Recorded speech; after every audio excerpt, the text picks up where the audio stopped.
1 मे महाराष्ट्र दिन तसंच सोलापूर महानगरपालिकेचा वर्धापन दिन उत्साहात साजरा करण्यात आला। यानिमित्त सोलापूर महानगरपालिका इंद्रभवन इथं ध्वजारोहणाचा मुख्य कार्यक्रम पार पडला। या प्रसंगी महापौर विनायक कोंड्याल यांच्या हस्ते ध्वजारोहण करण्यात आलं। या कार्यक्रमाच्या प्रारंभी मान्यवरांच्या हस्ते राष्ट्रध्वजास सलामी देण्यात आली।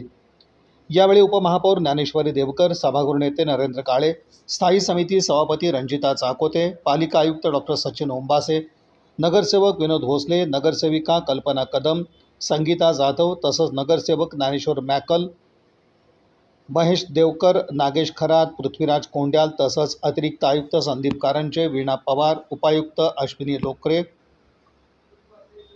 उपायुक्त सोनाली यादव यांच्यासह विविध विभागांचे अधिकारी कर्मचारी मोठ्या संख्येने उपस्थित होते।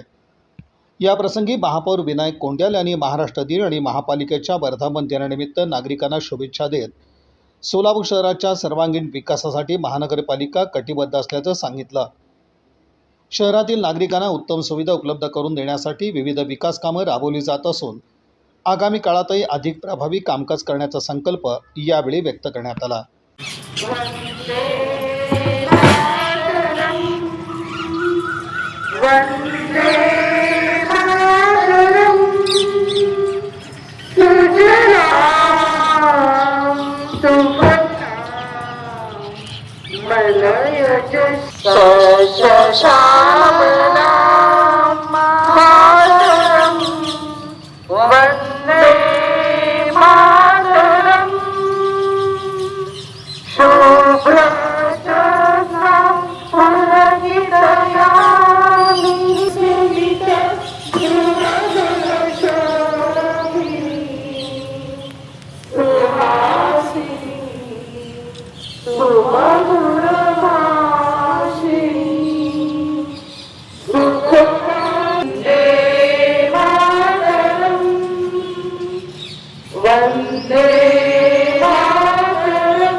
आज 1 मे महाराष्ट्र दिन निमित्त सोलापूर महानगरपालिका त्या सर्व कर्मचाऱ्यांना 1 मे महाराष्ट्र दिनाच्या शुभेच्छा देतो।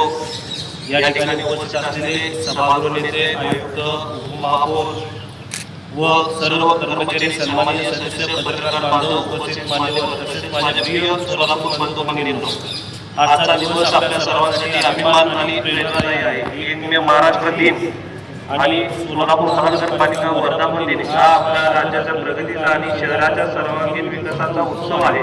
ऐतिहासिक दिनी मी सर्वांना या ठिकाणी शुभेच्छा देतो। आज जनगणना 2027 राष्ट्रीय कर्तव्य म्हणून भारतामध्ये जनगणना 1872 पासून केली जात आहे। जनगणना 2027 ही देशातील 16वी जनगणना आणि स्वातंत्र्यानंतरची 8वी जनगणना आहे। भारतीय जनगणनेला 150 वर्षाचा समृद्ध इतिहास असून ती गाव, शहर आणि वॉर्ड स्तरावरील प्राथमिक आकडेवारीचा सर्वात मोठा स्रोत आहे। यामध्ये घरांची स्थिती, सुविधा, मालमत्ता, लोकसंख्या, धर्म, अनुसूचित जाती व अनुसूचित जमाती, भाषा, साक्षरता, शिक्षण, आर्थिक क्रियाकलाप आणि प्रजनन यासारख्या विविध घटकांवर सूक्ष्मरित्या माहिती संकलित केली जाते। ही माहिती राष्ट्रीय नियोजन व विकासासाठी अत्यंत महत्त्वाची ठरते। आजपासून म्हणजेच दिनांक 1 मे 2026 ते 15 मे 2026 कालावधीतील नागरिकांनी अर्थात स्वगणना करावयाची आहे।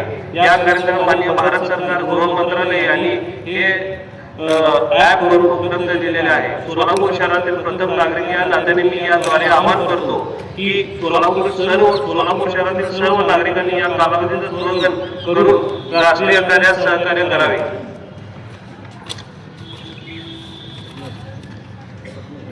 या शुभदिनी सोलापूर महानगरपालिकेच्या वतीने शहराच्या सर्वांगीण विकासासाठी घेतलेल्या काही महत्त्वपूर्ण निर्णय माहिती आपल्याला देताना मला आनंद होत आहे। नुकत्याच झालेल्या सर्वसाधारण सभेमध्ये 2060 पर्यंतच्या दर्जाचा विचार करून Solapur city water supply international distribution system या सुमारे 1378 कोटी रुपयांचा महत्त्वाकांक्षी प्रकल्प मंजुरी देण्यात आली आहे। या प्रकल्पासाठी जागतिक बँकेकडून अर्थसहाय्य मिळणार असून यामुळे नागरिकांना नियमित पुरेसा आणि दाबाने पाणी न्याय पुरवठा सुनिश्चित होईल। तसेच या यावेळी मी प्रथम देशाचे पंतप्रधान माननीय नरेंद्रजी मोदी साहेब, महाराष्ट्र राज्याचे मुख्यमंत्री माननीय देवेंद्रजी फडणवीस साहेब, तसेच सोलापूर जिल्ह्याचे पालकमंत्री जयकुमारजी गोरे साहेब, तसेच मुख्यमंत्री यांचे मुख्य आर्थिक सल्लागार तथा रवींद्र सिंग परदेशी यांचे आभार मानतो. तसेच या प्रकल्पात पदाधिकारी सर्व अधिकारी यांचे सहकार्य लाभल्याबद्दल आभार मानतो. शहरातील विविध भागामध्ये लागू असलेल्या B2 या सत्ता प्रकरणासंदर्भात सर्वसाधारण सभेमध्ये ठराव मंजूर करून शासनाकडे प्रस्ताव पाठवण्यात आला आहे. तसेच सोलापूर महापौर पदाच्या पहिल्याच दिवशी माता रमाई आंबेडकर यांच्या जयंतीनिमित्त डॉक्टर बाबासाहेब आंबेडकर उद्यानाची पाहणी करून शहर विकास कार्याची सुरुवात करण्यात आली.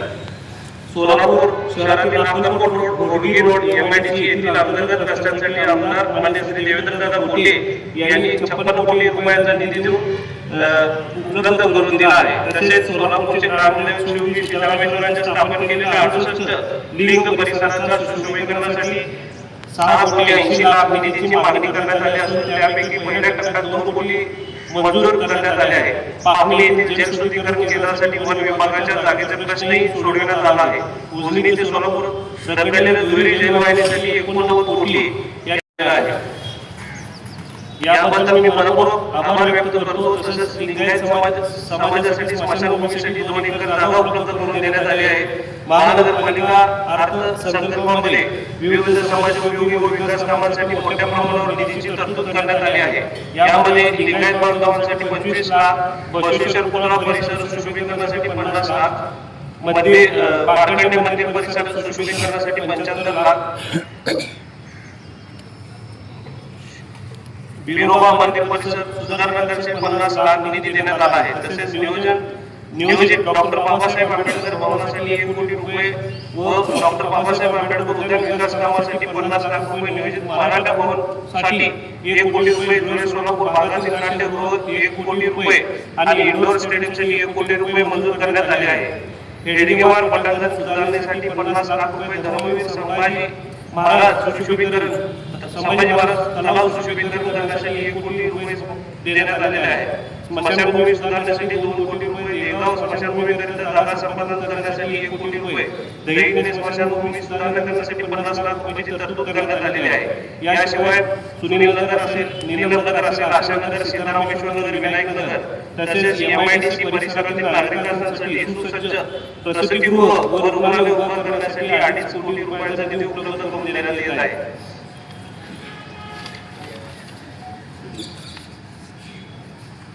लोकशाहीचा खरी ताकद ही प्रशासन, लोकप्रतिनिधी आणि नागरिक यांच्या परस्पर सहकार्यामुळे असते. याचे उत्तम उदाहरण म्हणजे नुकतीच पार पडलेली सोलापूर महानगरपालिकेची सार्वत्रिक निवडणूक.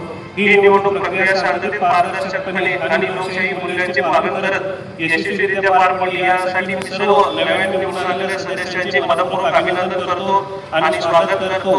तसेच या प्रक्रियेत योगदान देणारे सर्व अधिकारी, कर्मचारी, पोलीस प्रशासन, स्वयंसेवक आणि जबाबदार मतदार यांचेही विशेष आभार व्यक्त करतो.